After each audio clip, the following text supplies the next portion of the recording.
The broadleaf tea-tree forests of the far north are different than anywhere else. They're the high rainfall forests, and they support so many species of birds, insects, butterflies, and in amongst them are these magnificent grass trees that support one of Australia's most endangered species, the mahogany glider.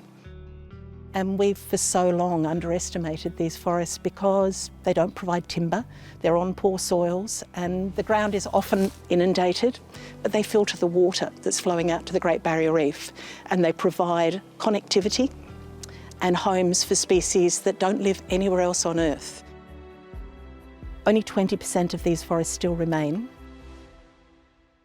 You essentially find it across the Queensland eastern coast, around the Wet Tropics area down into Mackay, and it's quite flat land, which makes it very easy to turn into farming land. So in these woodlands, the Melaleuca viridiflora has a dominance on the standing tree mass, but it's quite sparsely located, so there's a lot of filtering of sunlight that reaches down to the ground layer. Within the tree layer, there's a lot of really important epiphytic plants, such as ant plants and other orchids. Ground layer, it's going to be lots of grasses, orchids. Here we're currently about 100 meters off the Bruce Highway. You get a myriad of really interesting threatened species, in particular carnivorous plants. Here the soil can be really acidic. They essentially acquires nutrients from insects instead of the soil. These are Utricularia or bladderwort. Right next to it is a sundew.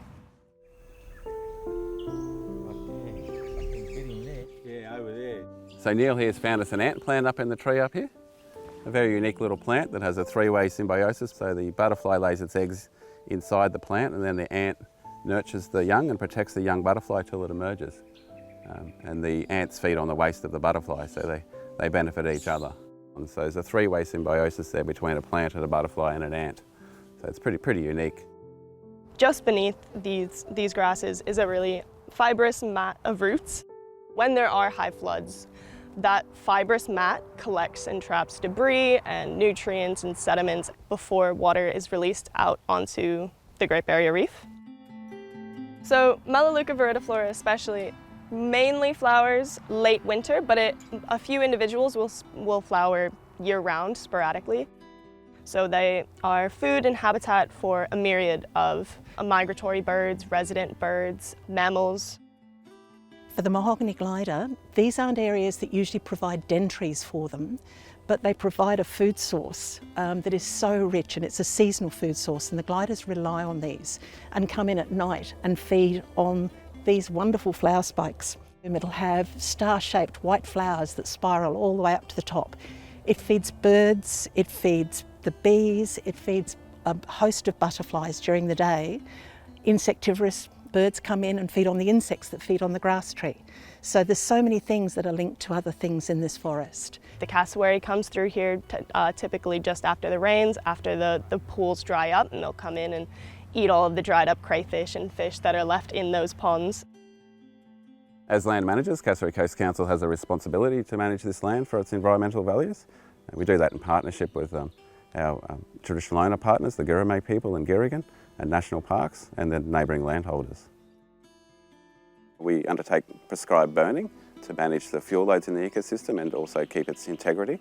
We put a nice cool fire through, usually late evening, and that just reduces the fuel load, keeps the grass trees healthy and keeps the trees healthy, and it prevents big wildfires coming through which do the damage. And we also manage weeds and feral animals, so weeds like siam weed, as well as we have big impacts from feral pigs. Probably in the 60s or 70s, there was early trials on pine plantations in this country, and those left unmanaged have managed to continue to grow when they spread through its ecosystem. See here we've got a young pine wilding. This one will probably be affected by a fire, and also around my feet I can see there's a lot of other small seedlings here that are just starting to germinate. So this is the early stage of the invasion, so we'll use fire to control these young ones, and then we'll come through later and manage the bigger trees. If you do live in this area and you do have broadleaf tea-tree woodland forest on your properties and you're not sure what to do, remember there's help out there. There are people within our local NRM, Terrain NRM, who run projects to assist landholders in managing their landscape. So make contact and ask them if you need help. They may well help you fund what you need to protect.